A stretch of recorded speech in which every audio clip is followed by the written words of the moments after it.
Eh bien, je dirais juste ceci. C'est ridicule que quelqu'un d'aussi simple que vous se marie avant moi. Tu serais plus belle dans cette robe en lambeaux, et même le marié et les parents te le diront point devant moi. J'ai entendu la voix folle de ma sœur à côté de la robe de mariée en ruine. Mon regard s'est assombri de désespoir. Cependant, en tant que grande sœur, je ne pouvais pas la laisser devenir une adulte aussi irresponsable. Je vais lui montrer à quel point je suis heureuse et m'assurer qu'elle regrette son comportement. Je m'appelle Sophia. À 27 ans, après avoir fréquenté Jacob pendant 3 ans, j'ai récemment déposé notre dossier de mariage et notre union est imminente. Préparer les invitations, la nourriture et choisir les décorations florales n'a pas été facile, mais le fait de penser que c'est l'occasion de montrer ma gratitude aux personnes qui nous ont soutenus et à nos amis qui ont veillé sur nous me donne de la motivation. J'ai été très attentive à la robe de mariée que j'ai choisie. Porteur une robe de mariée est un moment unique dans une vie. J'ai toujours rêvé d'une robe d'un blanc pur depuis que je suis toute petite. J'ai dépensé pas mal d'argent pour cette robe, mais je me demande si je serai à l'aise en la portant. Je pense que cette robe de mariée te va mieux, Sophia. D'ailleurs, porter une robe de mariée est votre rêve, n'est-ce pas? Tu économises depuis longtemps, n'est-ce pas? Merci, Jacob. Oui, c'est un jour spécial, alors je porterai la robe que j'ai choisie avec confiance. C'est bien ce que je pensais. Et la robe de mariée que j'ai choisie a un joli design, avec beaucoup de péage et de dentelle, créée par un couturier de renom. Le simple fait de m'imaginer dans cette robe, debout dans le lieu idéal avec mon mari bien-aimé, me donne hâte d'être au jour du mariage, et j'ai vraiment l'impression d'être dans un moment de bonheur. Cependant, il y a eu quelques problèmes dans ma vie quotidienne. Sophia. As-tu vraiment réussi à épouser Jacob? Jacob n'aurait-il pas des regrets, dit Marlène. Marlène, tu ne devrais pas dire des choses comme ça, même pour plaisanter, ai-je rétorqué. Lorsque je suis allée à la maison, ma sœur Marlène, de 2 ans plus jeune que moi, s'est allongée sur le canapé et a souri en parlant. Même si c'est une blague, c'est une chose impardonnable à dire, mais je sais mieux que quiconque que Marlène est sérieuse. Jacob est si beau. Il est trop beau pour une femme ordinaire comme toi, non? Elle poursuit. Il ne faut pas juger les gens sur leur seule apparence. Le mariage n'est pas quelque chose que l'on décide en fonction des apparences. J'ai répondu. Eh bien, venant de toi, c'est peut-être convaincant. Je n'aurais jamais cru que tu te marierais avant moi, a dit Marlène. Arrête.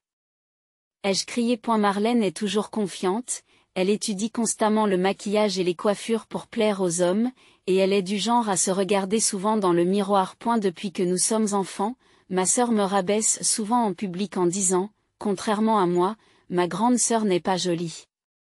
On dirait qu'elle s'efforce toujours d'être au top. En dehors des apparences, je ne me suis jamais sentie inférieure à ma sœur.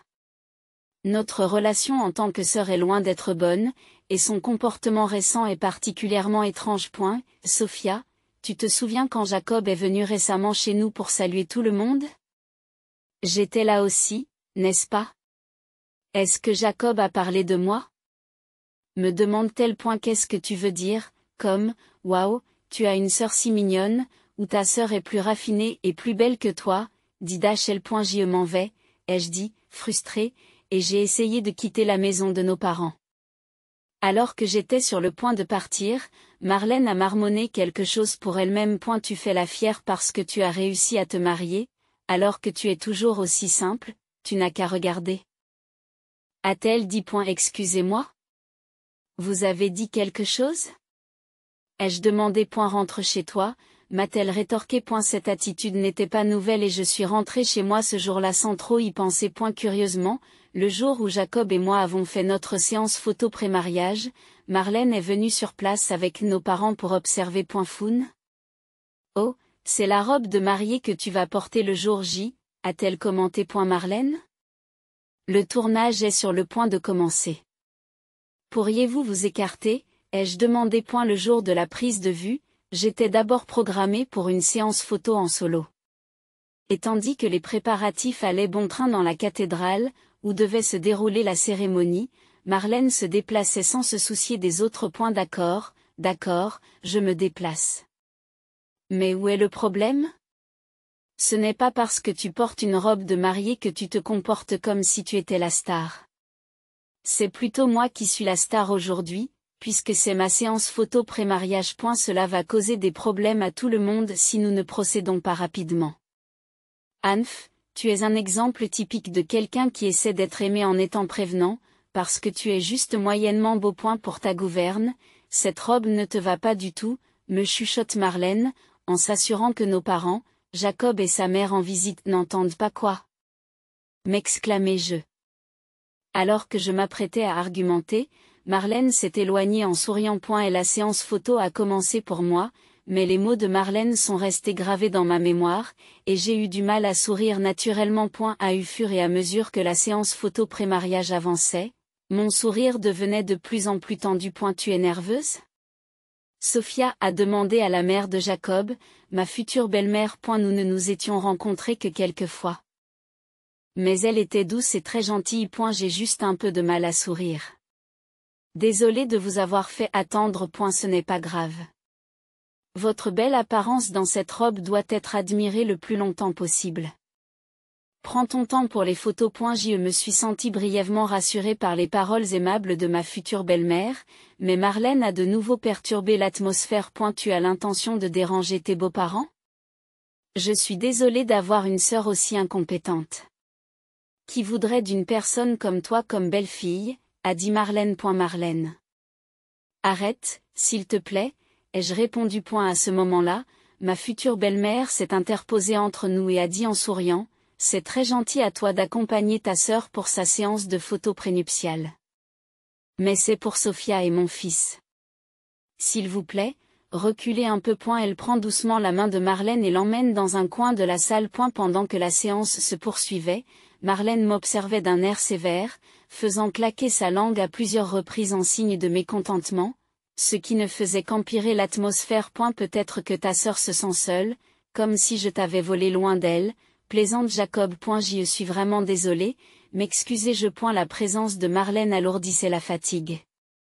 Mais enfin, les préparatifs étaient terminés. Il n'y a rien de tel que de trop préparer l'un des plus grands événements de sa vie, et je vérifiai une dernière fois pour m'assurer que tout était prêt. Le jour de mon mariage approchant, Jacob et moi avons voyagé ensemble de notre nouvelle maison jusqu'au lieu de la cérémonie, où nous nous sommes rendus dans des cabines d'essayage séparées à notre arrivée. Bientôt, le moment dont j'avais rêvé arriverait, celui où je porterais ma robe de mariée idéale. Et où je jurerais un amour éternel à la personne que je chérissais. Un rêve d'enfant était sur le point de devenir réalité. Rempli d'une légère nervosité et d'une joie débordante, je m'apprêtais à ouvrir la porte de la loge nuptiale quand, à l'improviste, elle s'est ouverte de l'intérieur. Marlène, pourquoi sors-tu de là? À ma grande surprise, c'est ma sœur qui est sortie de la pièce. En fermant son sac avec un sourire malicieux, elle a dit, oups, j'ai confondu avec les toilettes. La loge de la mariée est-elle vraiment aussi miteuse? C'est triste de devoir se préparer dans un endroit pareil. Mais c'est peut-être ce qu'il vous faut. Sur ces mots, Marlène s'est empressée de quitter les lieux.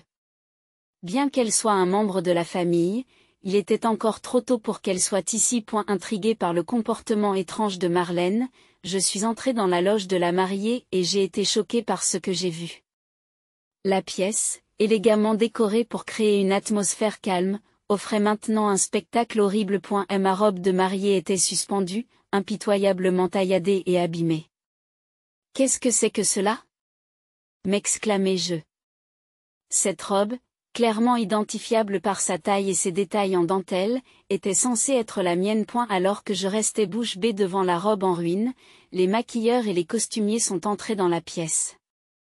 Me voyant figée devant la robe en lambeaux, ils n'ont pas pu cacher leur inquiétude. Lorsque j'ai demandé si quelqu'un était entré dans la pièce, on m'a répondu que ma sœur avait prétendu qu'elle préparait une décoration surprise pour moi, et qu'elle avait demandé à tout le monde de sortir. Marlène aurait-elle pu couper la robe? Pourquoi aurait-elle fait une telle chose?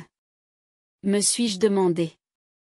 Même si je voulais le nier, les preuves indirectes indiquaient que Marlène était la coupable. Mes soupçons se sont intensifiés en raison de son comportement depuis l'annonce de mes fiançailles et de la façon dont elle m'avait regardé avec haine lors de la séance photo précédant le mariage. Les mains tremblantes, j'ai sorti mon smartphone et j'ai appelé Marlène. Qu'est-ce qu'il y a? Tu as besoin de quelque chose? Marlène a répondu immédiatement au téléphone. Essayant de retenir mes larmes, je lui ai demandé clairement. Marlène, peux-tu me dire ce que tu faisais dans ma loge tout à l'heure? Ah! N'ai-je pas dit que je l'avais confondu avec les toilettes? As-tu déjà oublié? Es-tu vraiment si bête? Répond-elle, c'est vraiment un mensonge. Tu as ruiné ma robe de mariée, n'est-ce pas? L'ai-je confrontée? Alors que je la pressais avec des émotions exacerbées, Marlène s'est mise à rire et a dit, « Quoi? Quelque chose ne va pas avec la robe? C'est horrible que tu me soupçonnes. C'est peut-être une punition divine pour ta mauvaise personnalité. C'est malsain que tu aies l'air d'aimer ça. C'est la preuve que c'est toi qui l'as fait. Pourquoi as-tu sali ma robe à ce point? » J'ai exprimé ma colère ouvertement. Hug, quelle galère. As-tu la preuve que c'est moi qui l'ai fait, dit Marlène avec nonchalance et continue. Eh bien, juste pour dire que c'est bizarre que quelqu'un d'aussi banal que toi se marie avant moi. Tu serais plus belle dans cette robe en lambeaux, et même le marié et les parents te le diront. A dit Marlène, avant de raccrocher le téléphone. Et la robe que j'avais devant moi était irréparable. Le personnel, qui avait temporairement quitté la cabine d'essayage à la demande de ma sœur, soi-disant pour mon bien, ne cessait de s'excuser. Mais ils avaient beau s'excuser, la robe ne revenait pas à son état d'origine. J'ai continué à dire au personnel que tout allait bien, mais je n'étais vraiment pas sûre de pouvoir continuer la cérémonie. Au milieu de cette atmosphère désespérée et pesante, on a frappé doucement à la porte de la loge de la mariée. Sophia, comment se passent tes préparatifs? Qu'est-ce que c'est que cela? S'exclama ma belle-mère en entrant.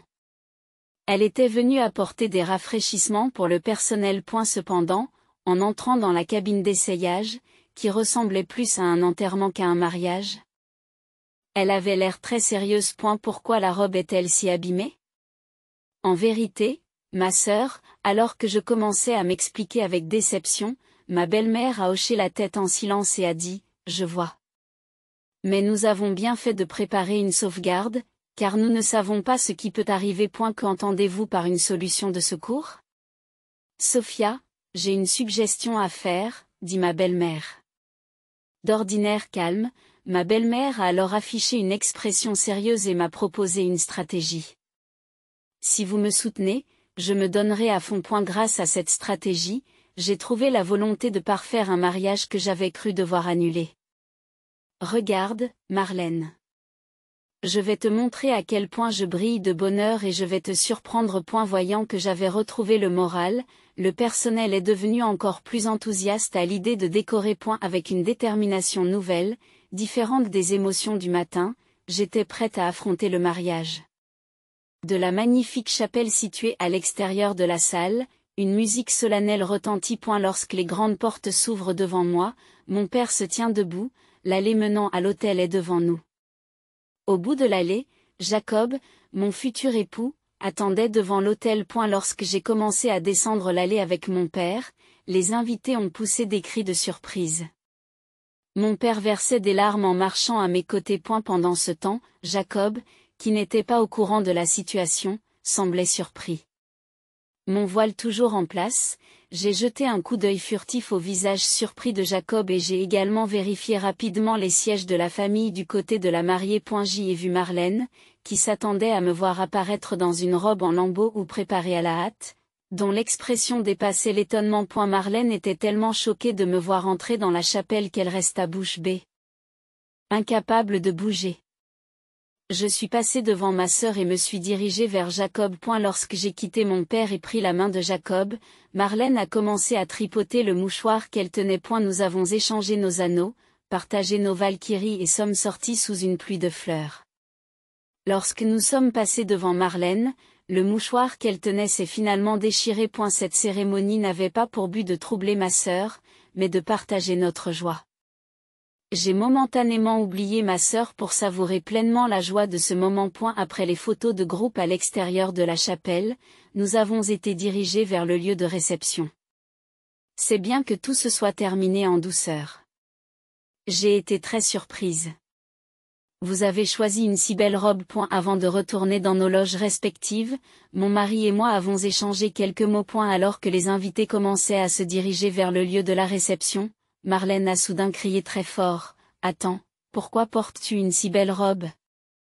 Marlène pointait du doigt la robe que je portais. Pourquoi selon voile et même ce diadème? Ta poitrine est également très brillante. Pourquoi es-tu si sûre de toi alors que tu es censé être moins visible que moi?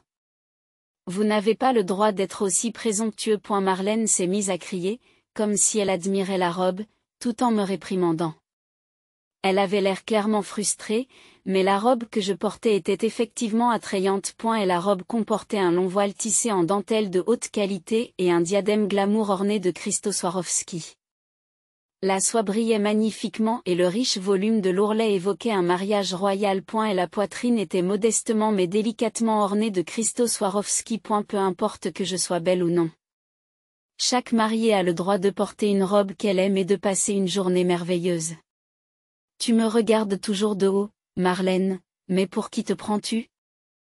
Ai-je rétorqué. Tout le monde sait que les belles personnes sont au-dessus des laides. Les laids ont un statut social inférieur. Écoute, c'est clairement moi qui prends soin d'elle et qui suis belle. Dit Marlène en se tournant vers les invités et en souriant malicieusement. Les invités, y compris nos parents, étaient tous choqués et aucun n'a pu dire quoi que ce soit. Prenant leur silence pour un accord, Marlène a pris de l'élan. Vous voyez, je suis définitivement plus belle. Pourtant, je n'ai pas de petite amie, et ma sœur laide se marie la première. Je ne peux pas l'accepter, a-t-elle poursuivi. Marlène m'a jeté un regard féroce et s'est soudain jetée sur moi. Oh, c'est pitoyable qu'une personne aussi laide porte ça. Enlève-la tout de suite et excuse-toi auprès de la robe. Marlène, attends. C'est une robe de mariée importante empruntée à la mère de Jacob. C'est ce qu'elle portait à son mariage, alors n'y touche pas. J'ai crié. Alors que j'essayais d'arrêter Marlène, le personnel du site et Jacob sont rapidement intervenus et l'ont maîtrisée. Marlène a d'abord résisté, mais elle s'est calmée quand elle a entendu ce que j'ai dit. Attendez, ça veut dire que c'est une robe d'occasion? Tu portais donc des guenilles après tout? En traitant un objet d'occasion avec autant de préciosité, tu es vraiment pauvre. De plus, si votre belle-mère vous donne des haillons, vous êtes déjà malmené, n'est-ce pas? Pas de rêve ni d'espoir. Bien fait pour toi, dit Dachel. Je ne vous permettrai pas d'appeler cette robe un chiffon. Au milieu de la gaieté des invités, la mère de Jacob intervint discrètement. Elle s'avance en souriant et explique que cette robe est une pièce haute couture, spécialement fabriquée. Elle a coûté $200 000 lors de sa création. 2 cents 000 $, s'exclama Marlène, choquée. Le prix de la soie et du Swarovski a augmenté depuis, donc elle a peut-être encore plus de valeur aujourd'hui. Nous avons fait appel à des spécialistes pour le conserver. Il est donc en parfait état. En entendant cela, le teint de Marlène devint pâle. Il semblait que le fait de préciser le prix réel avait un impact significatif sur quelqu'un comme elle. Pourquoi donneriez-vous un objet aussi cher à ma sœur? Marlène balbutie.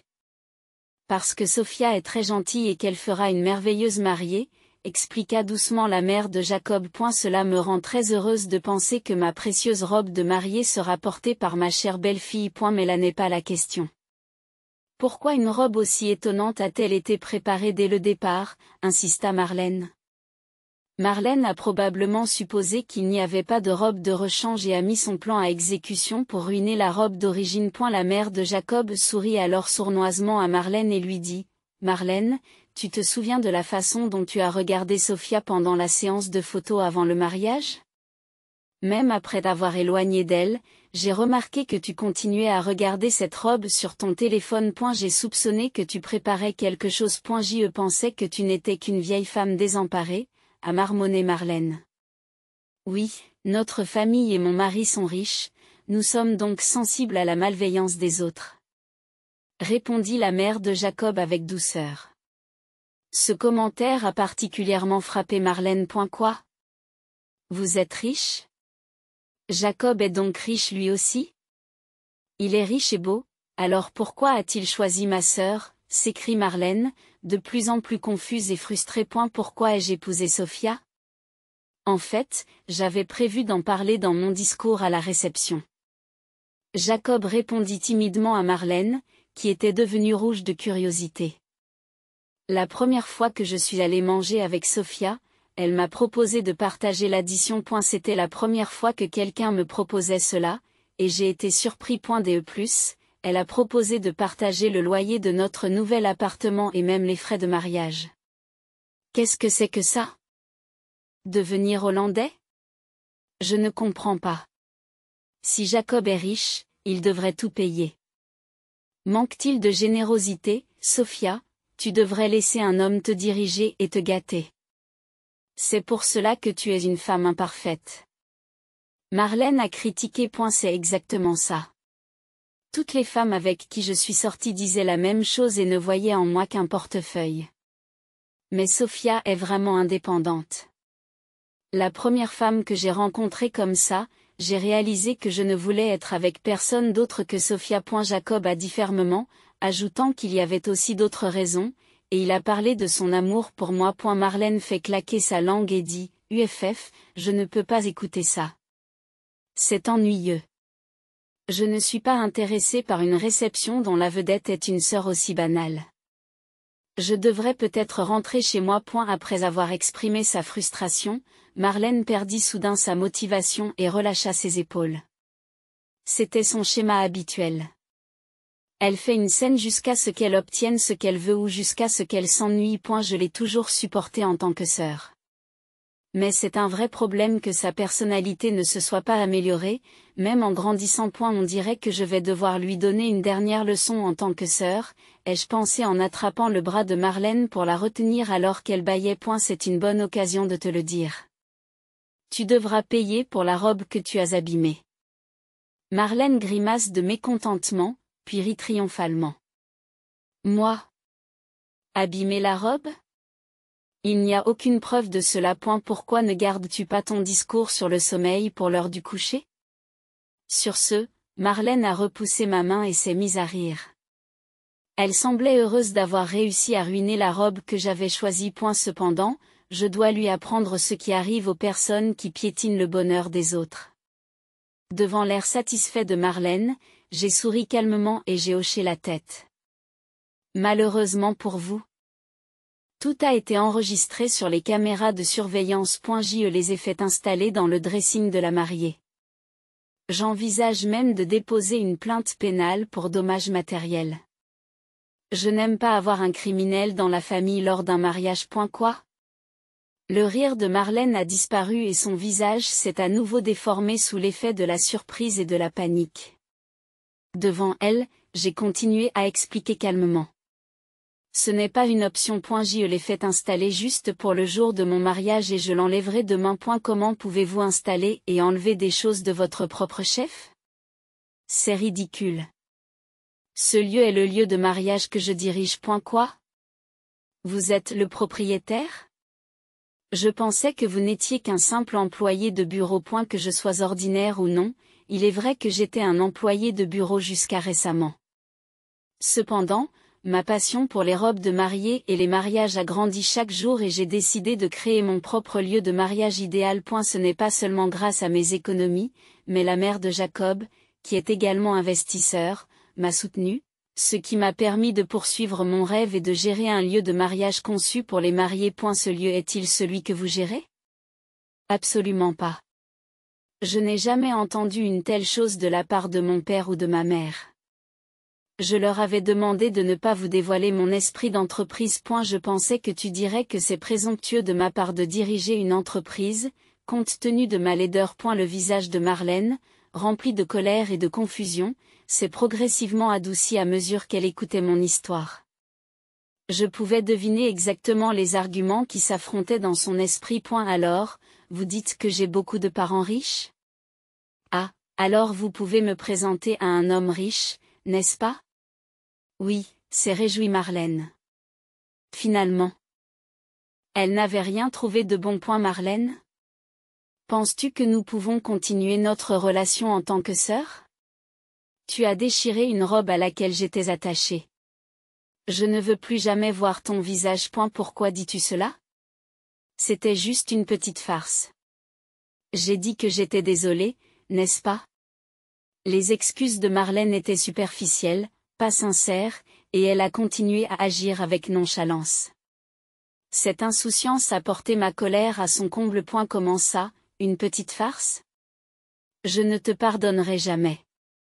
C'est une bonne chose que je porte cette magnifique robe de la mère de Jacob, mais la robe que tu as abîmée était également précieuse.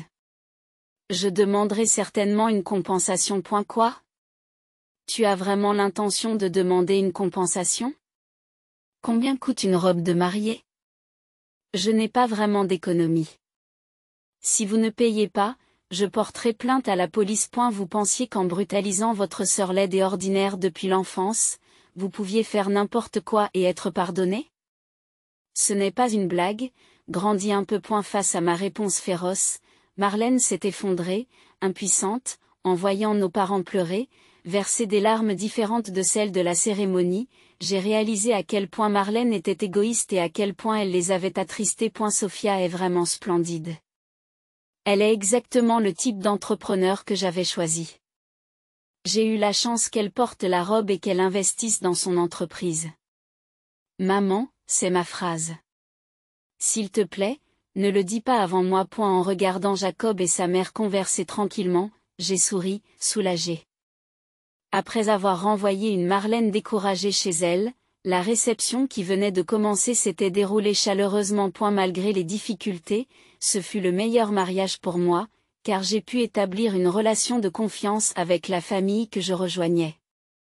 Après le mariage, Marlène a été renvoyée par nos parents furieux. Ils se sont excusés auprès de moi pour avoir été trop indulgents avec ma sœur et ont fermement condamné les actions de Marlène. Bien que Marlène ait quitté la maison, elle ne pouvait pas changer de travail pour payer la robe qu'elle avait abîmée, alors elle a loué un petit appartement près de la maison de nos parents.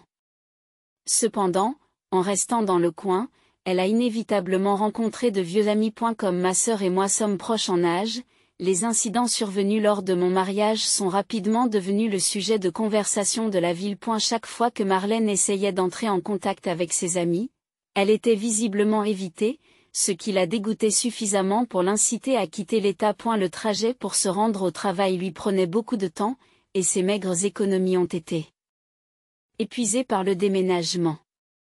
Marlène utilise désormais son salaire mensuel et ses primes pour compenser la robe, ce qui lui vaut une vie financièrement difficile. Elle ne peut plus se permettre de dépenser pour le maquillage ou la mode. Autrefois créatrice de tendances sur son lieu de travail, elle traverse aujourd'hui en silence ses journées dans des vêtements débraillés, jetant de temps à autre des regards envieux à ses collègues. Son seul plaisir se trouve sur les médias sociaux, où ses messages, pleins de désespoir, aliènent de plus en plus les gens. Pendant ce temps, Jacob et moi continuons à jouir d'un mariage heureux. Jacob est absorbé par son travail initial, et j'ai commencé à créer des robes de mariée uniques sur place, comme l'a suggéré ma belle-mère. Encouragée par des investisseurs qui pensent que si l'on aime les robes de mariée, on peut certainement en créer qui plairont aux mariés. Je travaille avec mon personnel sur cette tâche peu familière. Même si c'est difficile, il y a une joie irremplaçable à créer la robe idéale en utilisant de beaux tissus, de la dentelle et de la soie. Le souvenir de la robe que Marlène a abîmée me fait encore mal. Mais regarder les photos de moi et de la merveilleuse robe de ma belle-mère, où Jacob et moi avons juré notre amour éternel, m'aide à guérir peu à peu. Surtout, le fait d'être présente au moment où une mariée que j'ai habillée célèbre le plus beau jour de sa vie m'a permis de trouver une nouvelle joie dans les mariages. Je suis chaque jour reconnaissante à Jacob de m'avoir épousée et à ma belle-mère qui m'a soutenue au travail et lorsque ma robe a été détruite. Et, curieusement, je suis un peu reconnaissante à ma sœur d'avoir réaffirmé mon amour pour les robes de mariée.